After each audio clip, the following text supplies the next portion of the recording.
All right, you're live. Are we live? Great. All right, we are live. Hello, YouTube land, everyone that's tuning in.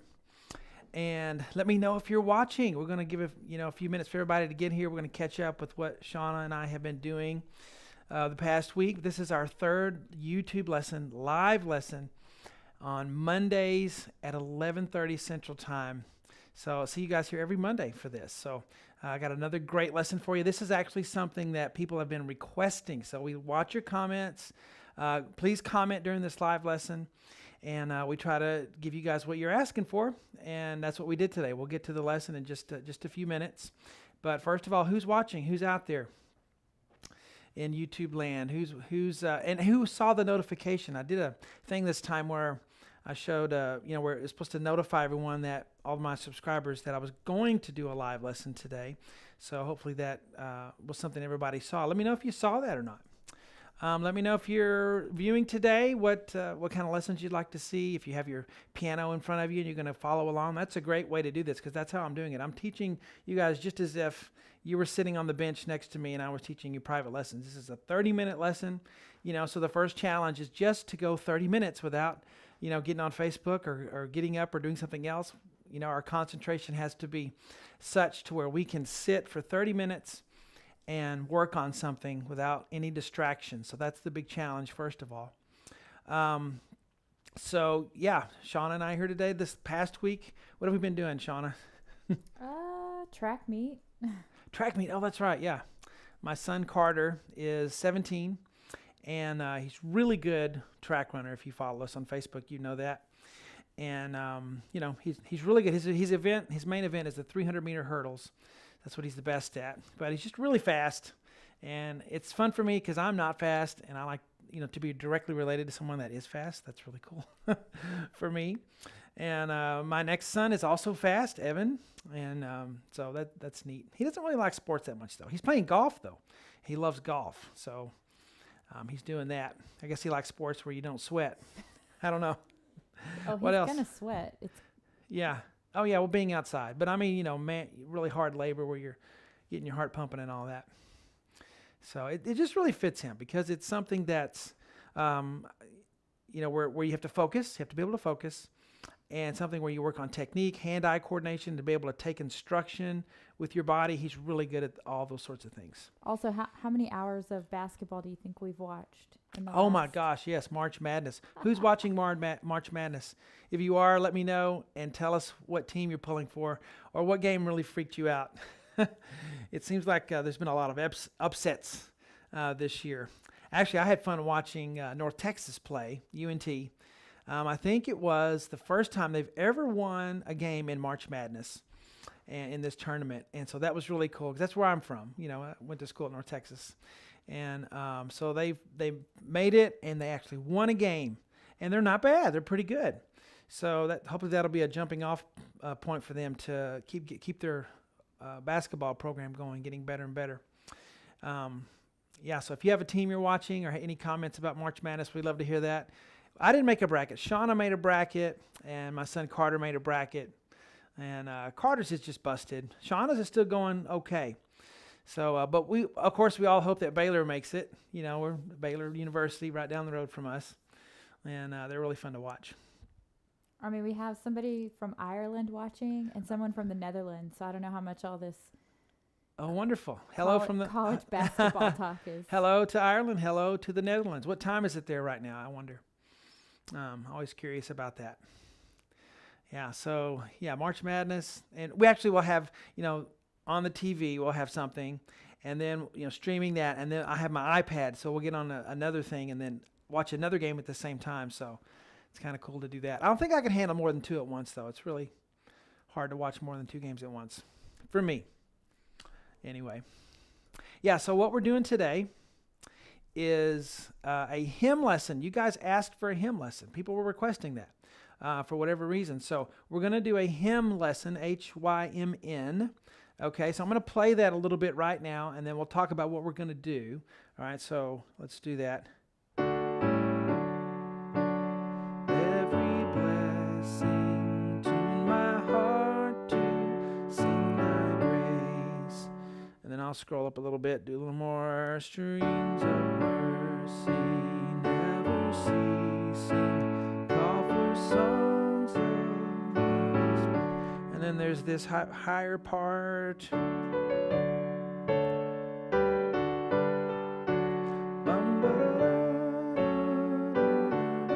Last line is like we've already played. So we are doing a hymn lesson. What are hymns good for? Well, they're great if you just want to play a hymn and you really love that hymn. Okay. Another thing they're good for sight reading. Okay. If you're trying to become a better sight reader, or they're good also if you're trying to learn to study chords and know what chords to expect in a key, because usually hymns are pretty simple. Okay. Usually you'll have all three of the main chords, the 1 chord, the 5 chord, and the 4 chord.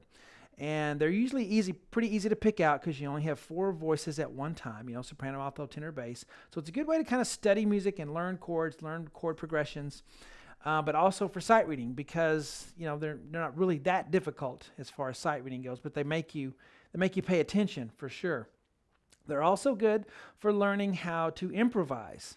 Okay, for as far as embellishing a hymn, taking what's on the page and making it, more, making even a piano solo arrangement out of it. I'm going to show you how to do all of that today. Okay, so this is something for beginner level people. This is also something for more advanced type people. So I think we can get to the lesson. Are we ready to do that, Shawn? Anything else? Mm-mm. Okay. So when you first look at a piece of music, okay, and you want to notice the time signature and the key signature. So you see 3, 4 up here, which means we're going to be counting to 3. 1, 2, 3, 1. Okay, and the 4 just means the kind of note which gets 1 beat, which is the quarter note almost always. So, but the main thing to remember is we're counting to 3 in each measure. Then the key signature, we have F sharp and C sharps. We have 2 sharps. So last week we did 1 sharp when we played, and the week before that we did no sharps. Key of C. So I'm adding a sharp this week because you not only need to be able to play in the key of C, but also the key of G and the key of D, which has 1 sharp and then 2 sharps respectively. All right. So there's our key signature. We're going to have F sharp and C sharp automatically anytime you come across an F or a C. Now, for those of you who are music readers, you want to keep reading music. I know I have the letters on here for those of you who follow me who like the other style that I teach in. If you're a music reader, some sort of iPad program I use for my kids, it's called Music Tutor, I think. It'll really help you memorize where the notes are on the staff because you really have to do that. If you're counting up and using all cows eat grass and all that stuff, you're going to be so slow forever. You need to learn where they are on the staff without having to think about it, without having to count up. If you are a letter reader, like many of my students are on webpianoteacher.com, we're just learning the music part. Okay, we're still learning chords. We're still learning expression in music and theory and all of that. And technique. We're just taking away the barrier of sight reading, having to read music notation. Okay, so that's what webpianoteacher.com is all about. And many people have had success over the past 15 years. All right, so as we get to the board, I'll play that first line again. Tune my heart to sing thy grace. All right, so hopefully you got your piano keyboard or something right in front of you so you can work on this. And we're just going to take the first part. So when you first learn a song, okay, there should be a pattern, a way that you go about it, a way that you approach it that you should always do. And that is small sections and repeat those small sections till you're ready to move on, okay? So as we start, we see the left hand has D and A, and then it goes to A and G. So I want to play those 2 first. Okay, and I want to do it maybe 3 times. Here's the 3rd time. Here's the 3rd repetition. Okay, so maybe you need more repetitions than that. Okay, there I go for the first part. Bum, bum. Now the right hand, I have D and F sharp. And then I go to C sharp and E. And remember, the F is automatically sharp. The C is also automatically sharp. So maybe I do that 3 times. And then I put them together 3 times. With my pedal, I'm not going to hold it down and do this. That's awful, all right? You got to change the pedal. Or maybe even no pedal at all when you're first learning it. It's a lot easier to put tasteful pedal in later than it is to try to take it out when you're so used to over pedaling. So say I did it 3 times. And I call that the first measure, okay?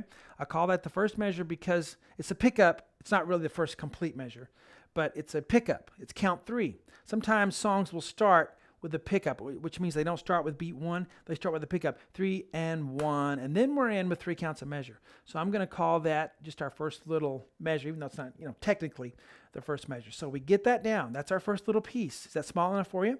Hopefully. All right, now let's get back to the board and we'll try the second measure. So now I'm going to start here as I begin to learn. Okay? So on the left hand I have D and F sharp. 2 times, 1, 2, and then I have D and A. Then I have an F sharp. I have a really big hand, so that's not hard for me to reach more than an octave. But maybe you can't quite reach that. So what we'll do is just do the F sharp and not worry about the A, or the right hand can play the A. For those of you who are beginners, I would just automatically say don't worry about that F sharp. Or I would even change this to a D. Yeah, I would do that. I would just make this another D, not an F sharp. And you might say, well, why did they make it so far apart? Because these are vocal parts. A tenor is singing this line. A bass is singing this part. They don't care how far apart they are. They're just singing their note. So if you can reach that, great. If you can't, just play another D. It's not going to hurt anything. Okay, you can change that to a D. All right, and of course that is F sharp because it's an F. And so I did let's say I did it 3 times. I got it. Now I'm going to do my right hand. D, D, and then D and F sharp. Notice the D stays the whole time. I always look for the note that doesn't change. That gives me my anchor point. See, I do it 3 times and I put it together slowly. Might take me 10 seconds for each note. That's all right. Moving on. And then, okay, I'm gonna keep playing F sharp, but of course you can do D if that's too much of a reach for you. Now here's the thing we do next. We put it together. We tie the chain together. Here we go from the beginning.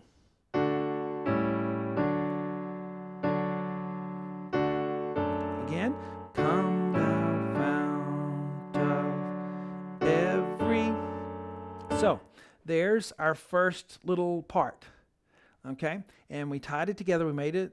Put the 2 links in the chain together. So now we have a longer link chain, and yeah, so work on that, and then when you're ready, we go to the next part. All right, so back to the board. I was going to tell you, you can also look at chords on this if you're a chord person. D chord, D F sharp A. That really helps if you're thinking about that. What chord is that? A, C sharp, E, and a G. That makes an A7. If you're not a chord person or don't know about chords really yet, that's okay. You don't have to. In fact, I have a set of theory lessons right now by the Beatles, where I use Beatles music to teach theory on webpianoteacher.com if you're a family or friend level member. And I really start at the basics. If you really want to know about chords, I really go into it in that series on the website. All right, so here we go. Bum, bum, bum, bum, bum, bum. Now I start right here. I'm going to pick up right here with A octave. Okay? Why am I always doing my left hand first? That's what I was going to speak about when I turned a minute ago. Then I forgot. Why am I always doing my left hand first? Because it's always the weakest thing, isn't it? Now, I'm even left-handed, and the left hand we don't know as well because it's not the melody. It's not the part that really sticks in our mind. So I always like to attack first that part that's going to give us trouble so it doesn't give us trouble. So doing that left hand first will give you a security. All right, because you can only go as fast as your left hand will let you go, right? Even if your right hand's awesome, you can't go any faster than your left hand will let you. So I like to start with the left hand, so that in your practice, so that makes it really emphasized. Okay, so back to the board, we have 2 A octaves. An octave just means 2 A's. It's an eighth apart, oct. So, and then back to D A, and then F sharp A. Now, what's the note that's the same in all of it? The thumb A. So since the A is the same, that keeps my anchor. All right, we're going to get to embellishment and all that stuff later, but I'm just going to want to help all you people who are trying to read music, sight readers, or just chord readers, okay? Right hand C sharp E 2 times, and then D F sharp, and then D A. Now there wasn't a note that stayed the whole time, but you can see the bottom went to C sharp to D, so kind of notice that. Then when I put them together, I would do it 3 times, and then what? I go back to the beginning, put it all together.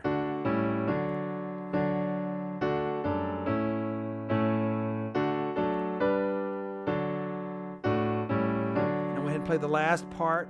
So let's look at that real quick. G, D, F sharp, A octave, and then the A stays, the top moves down. The A stays. You can mark up your score. I'll have this printed out on my community tab on YouTube, so you can have this sheet I'm doing right here, D, F sharp. Okay, I'm going to go ahead and add that to that since it's only one note. Bum, bum, bum, bum, bum. Now the right hand is D and B with 1 and 5, A, and then F sharp, then C sharp and E, and then D.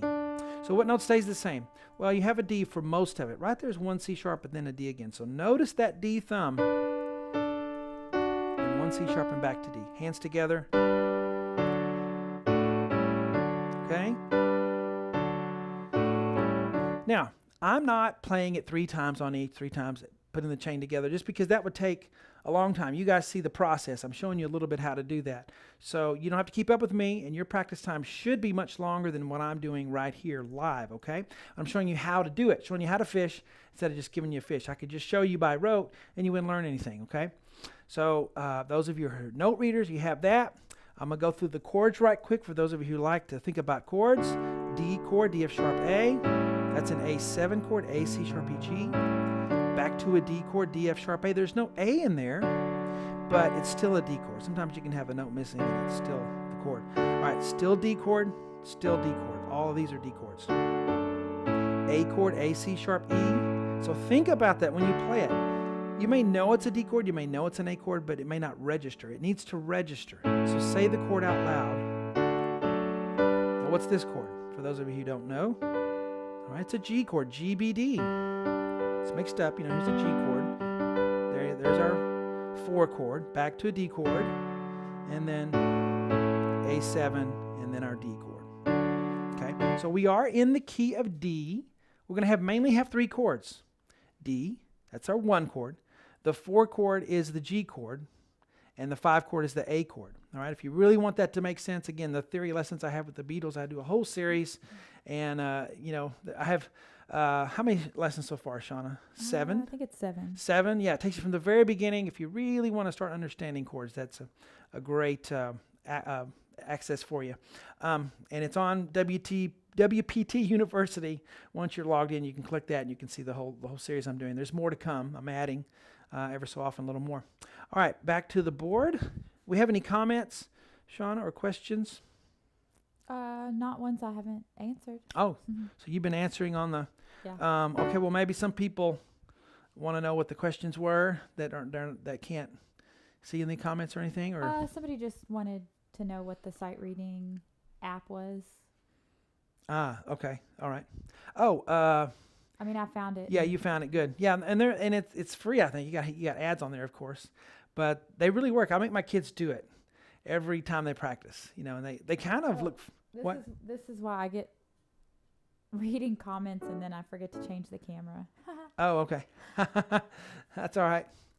I make both of my kids, my younger ones, Jonah and Caroline, they have to do it for 5 minutes after every lesson. And they actually kind of like it because, I don't know, if you do something consistently, it's kind of comforting, even if it's a chore. They like to get a high percentage, though, too. They like the score. They're really competitive, so...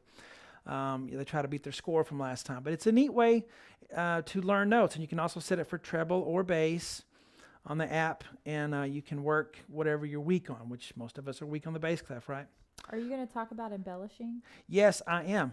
Our time is 10 minutes left. That's perfect. Right before I get to embellishing, just for those who are playing through, this second line... here, if we're back to the board, is the same as the first line, okay?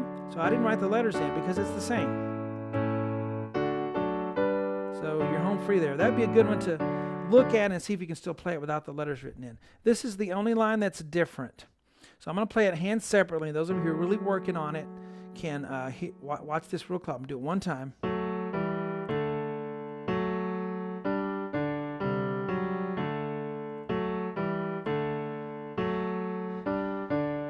Right hand is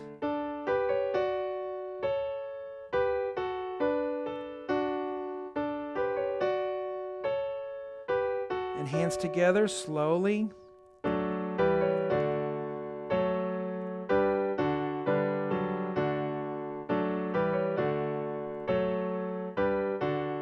All right, So now it's time to get to embellishing. This is more of an advanced, I'm going to go to the front camera here. This is more of an advanced lesson here. Embellishing is really just taking what I already have and doing more with it. And that's really all it is. You're just expanding on what's already there. Okay? So you have this 4-part harmony here, which is what hymns are, because there's usually 4 singing it. 2 men and 2 women. Soprano, alto, tenor, bass, right? So you take that chord, and usually one person's doubling a note or something, because you usually have 3 notes in a chord, and since there's 4 people, usually the root note someone's doubling, or if you have a 7th chord, it's, you have everybody covering the notes. But it's just a basic 4-part harmony, and we're going to take that little C. In fact, it's actually easier making this embellished than it is something that would be more complicated that you might feel is already a little embellished. It's easier taking something really small like this, okay? So let's get to the board and let's take a look at it. There's several steps. The first thing to do is to embellish it, because we're going to do it several ways, is to put the tenor in the right hand. I know your right hand only has 2 notes, okay? But let's put the tenor in the right hand, because you can reach it. That's the tenor. See that? Put the tenor in the right hand. Now right there I can't, that's a G, right here, I can't really reach that, so I'm just going to put the G here. I'm just going to change the octave, put the G there. So the idea is that I have 3 notes in my right hand. Again.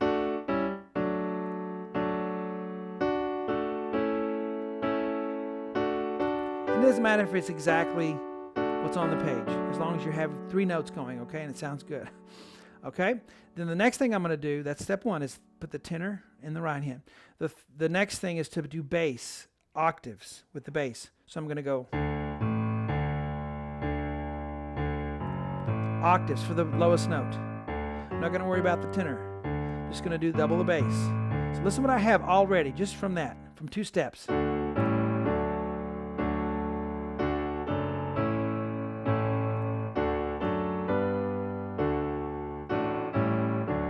So already that sounds like, something you'd come in for church and hear someone playing on the organ. It's already filled out, and I only did 2 steps. I put the tenor in the right hand, and so I could double the bass on the left hand, and already it's filled out massively.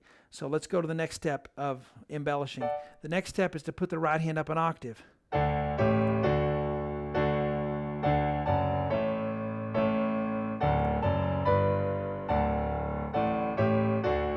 Already that sounds really cool, right? I mean, already it sounds like it's gone from a simple little beginner piece to something that's advanced, just from those 3 little steps.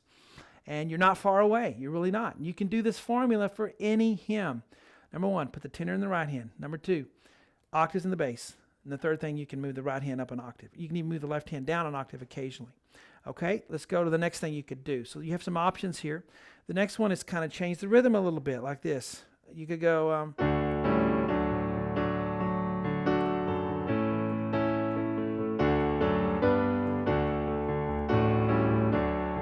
I'm just playing the drums on the piano. If I want to go, there's the first chord. Now the second one, just for practice. Next one. Can you beat on a desk in time? Yes, you probably can. So just do that on the piano instead. I'm not having any time signature. I'm just practicing.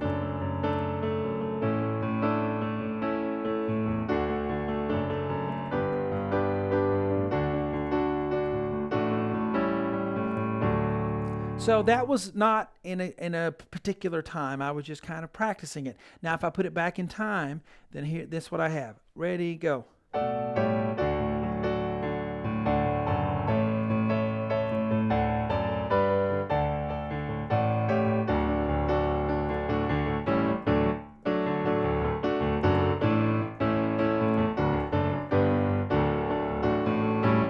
You're thinking now, oh, Shawn, you're doing more now. Yeah, sometimes I was doing an octave thing on my left hand. I was doing the bass note and then the higher note. But I didn't change the octave. It was still the octave. I just messed around with it rhythmically. So rhythm is that next step that can really change how you play. And I mean, it sounds like, something you'd have on, what's that band, Shauna? I don't know. We used to listen to them all the time. Anyway, they would have piano and Selah. Yeah, it already sounds like a Selah accompaniment. Wooter said Elton John playing gospel. Yeah, I know, Elton John playing gospel. Great, yes. Well, basically. he did, yeah. That's really what it is. I might have to flip the cameras on and off so we can finish here. So if they go off, we'll just flip them back on. Yes, if the screen turns hot pink, yeah. don't panic. But we're on a roll here. Any questions or comments while I'm in the middle of this? No? All right, so you can also add country thirds if you know what a country third is. If you also don't, Elton John. Yes, I and mean, not only Elton John, but yeah. So, but I teach a lot of country third, how to do it, and everything on the website. Another great place to really get into it, webpianoteacher.com. But if you know what a country third is, Elton John, you can even do that.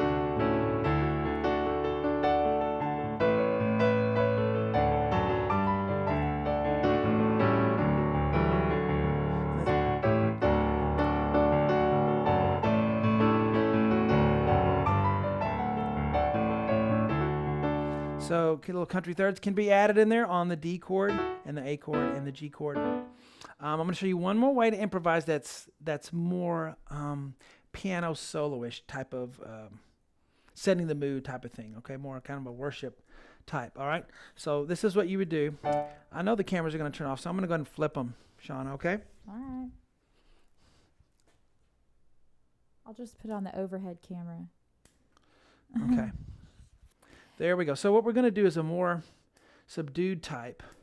You know, if we actually work that out, we wouldn't even have to tell everybody. We just we can do that right quick. All right, so we can. Wooter said he enjoyed the Willie Nelson podcast. Oh, great! So Wooter enjoyed the Willie Nelson. Thank you. We spent a lot of time on our podcasts. We really do. Shawn researches a lot, and I, in writing the music, I have to listen to a lot of music, and so in actually writing the song and preparing the podcast, rehearsing and everything. Again, the podcasts we have, there's a Willie Nelson one, there's also an Elton John one, and we talk about their styles, about neat things in their life, and then we write a song together. We did that for Willie Nelson and Elton John, two completely kind of polar opposites. But I forgot to change the camera. Okay. Oh, it's all right. It's really neat and fun to do that. In fact, it's writing the song, it's more than we ever thought it would be, because I think they're actually pretty good songs. But check out our podcasts. They're on YouTube. They're also on iTunes. Just look up the Web Piano Teacher podcast, and they're both episodes are on there, and you can just listen if you don't have time. It's on Spotify too. Yeah, it's on Spotify, which I don't even know what that is. Oh God. All right. So back to the board. Here's the last way to improvise. You can do it more like this.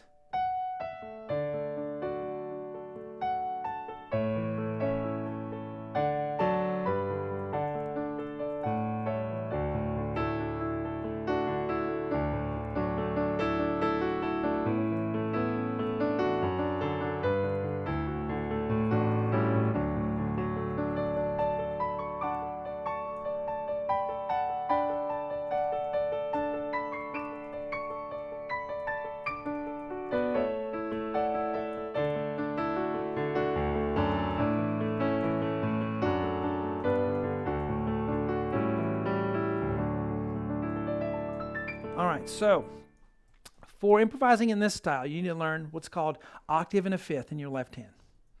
Okay, so that's where you play an octave. We already talked about playing the octave, adding the fifth. Okay, so let's look at the board. Here we have, let's start right here. Come thou fount. We have D-A-D. I can do it right here. So when I'm playing, I can do octave and a fifth. So I can go, play the right hand.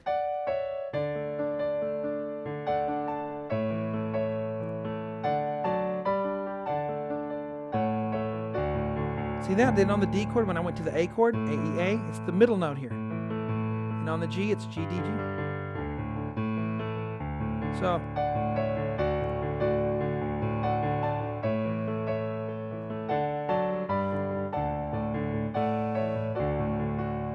and the right hand can just be a single note, or it can be the both notes.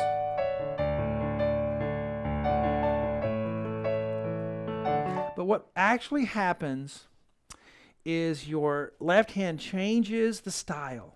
A lot of times the style or the feel of something is whatever that left hand is doing. And the left hand's usually the conductor. It sets that tone, that mood. And so playing that octave in a fifth.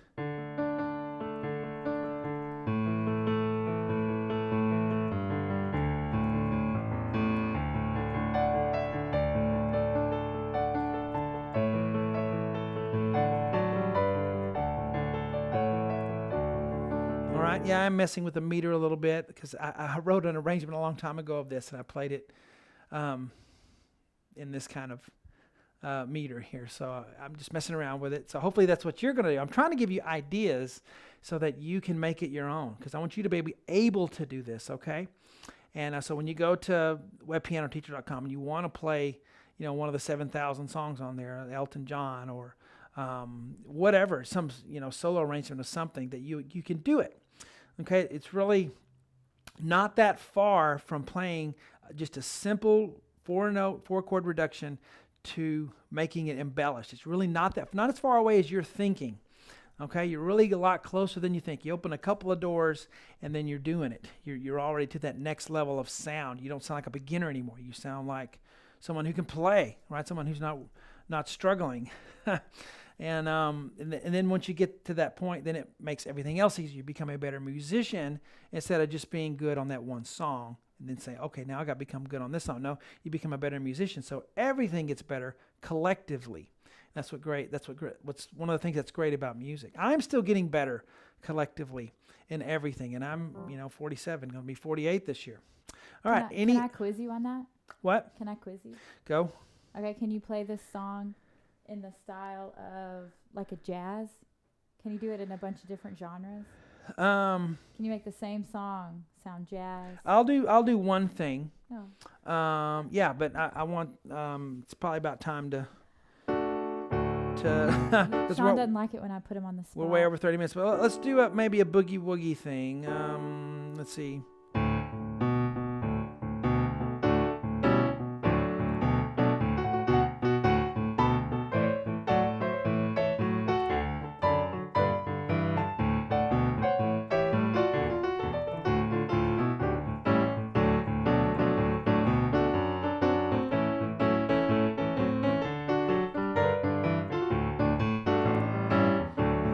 You could add major seventh chords to make it sound kind of.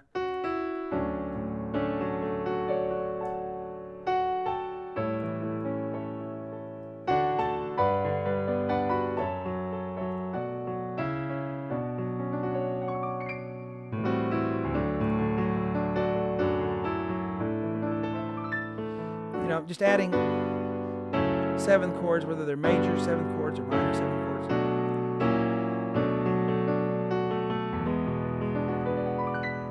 Just adding seventh, ninth chords, that type of thing is going to make it more of a jazzy feel. And you don't have to really do that much as long as you know what a seventh or ninth chord is. If you can add those notes. But real quickly, a major seventh chord, let's throw a C sharp in there. So I go. And then when I go to the G, what? That's pretty. I can do a G, B, D, F sharp. Dun, dun, dun. There I changed the chord, actually went to F sharp minor 7, and then I'm F sharp major 7, dominant 7, B minor 7, and there's an E 7 9. So if I do an E chord,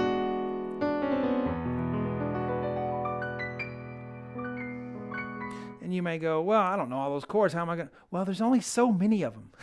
So yeah, you got to have a learning curve there where you learn them, but then you have the way I'm doing it in this key. Once you learn it, you can translate it to any other key, and that's one thing that's great about the theory lessons that I did is I showed you, how this works in this one Beatles song in this key, but then it also works in another key. So you begin to understand, oh, okay, that's how a 1 chord fits with a 4. That's how the 4 fits with a 5. That's how tonic, perfect cadence goes. So, so there's a couple of styles. If I really had a little bit of time, I could make it really sound good. I thought that sounded pretty good. Off camera. Oh, thank you. Okay. Anything else before we wrap it up? A lot of things in this lesson. Yeah, I think. I'll go to the front camera here. Okay, I gotta switch that. All right, just feel like turning.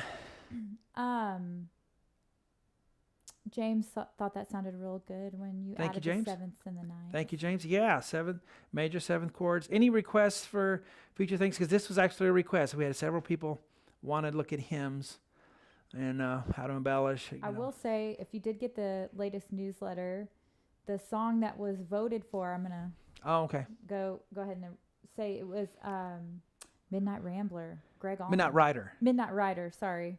Oh, the Midnight Rider. Yeah, so he's got that cool little organ part. Yeah. I don't know that sounds like a long, complicated thing. I don't know. I haven't looked at it. We'll see. I'll listen to it. Yeah. But so we've done, from the newsletter, people voted on, the Billy Joel one. Don't ask me why. Don't ask me why. So I did that one. That was up already. And then what was the other one that I did first? Randy Newman. You've got a friend. Randy Newman. You've got a friend in me. People wanted that, so I did that one. And now people want Midnight Rider, Greg Allman. So I'm about to do that and start working on that one as well. So you guys are getting. Wooter gave a suggestion, so I added it to the list. Okay. Song for Guy by Elton John. Okay. Also, somebody asked if you were going to be doing any more live Elton John songs anytime soon. I said they were quite the undertaking. Yes, they are. And I'm wondering, how many songs does he have? Because I keep doing, new ones all the time, and I've been doing it for 15 years. And I'm like, man, how many more songs does this guy have? And they're all unique. They're all good. I haven't done one yet that's really just a throwaway song. Because even if it's one that you don't think that's great, you find a live version, he's doing some cool stuff that he never did before. So it's like, it's just somebody amazing. Suggested Imagine by John Lennon, which we have. Yep, I've done Imagine by John Lennon. That is on the It's website. A pretty old video, but. No, I redid it, remember? Oh, yeah, that's right. Yeah, I also teach Imagine in the Easy Piano Lesson series, which is a set of 50 lessons designed for complete beginners, or if you got a lot of holes in your learning. On the website, we have... Or if you're just new to Shawn's method, it's kind of an easy... Right. It's like a get your toe in the water kind of. There's a learning curve because I don't use traditional notation. I teach chords and I use the letters. And a lot of people, that's the only way they can read music is the way I do it. And so you got to kind of get used to it. But the Easy Piano Lesson series will really help you get used to it. Okay, because I read actual music notation. I also can read this style that I've been doing, equally well. It's just works on different parts of the brain. Somebody said the Greg Allman song will be easy for you. Oh, it will? Sure. It's probably going to be hard then. Yeah, easy for you. Yeah, well, no, I got to work at it too. Yeah. So I have time to get the headphones on and really listen to this one. It'll be fun. Most people want it. So I mean, it's a good song. Yeah. It's fun to listen to a good song. Yeah, but if you're listening and you are a member of the website and you're kind of floundering, do those Easy Piano Lesson series. I always recommend it to everybody, and then I find out that not everybody does my recommendation. It will really help you. It'll give you a practice plan. I'll give you a foundation, and there's only 50 lessons. They're not, in fact, we have a playlist on our YouTube channel of a guy who actually went through all of them, and he was like that. He was having trouble. He loved music. He's just having some trouble. We forced him to do it, and he did it, and he cataloged his progress, and he went through all of them, and he said it was just an eye-opener for him, and now he plays anything he wants to. And he's writing and composing. Yeah, he's writing music. And so take my advice on that. The Easy Piano Lesson series, I wrote it for you guys who are brand new and also those who just need to get used to my method. If you have some holes in your learning, which all of us do, we need to fill those holes before we can move on. All right, so this is way over 30 minutes, feels like. That's okay. Yeah, that's all right. Any more comments, questions before we wrap it up this week? No, I don't think so. Okay, go Baylor. Go Baylor. Yeah. March Madness. Woohoo. All right. We'll see you guys next week. It's been great. Talk to you later.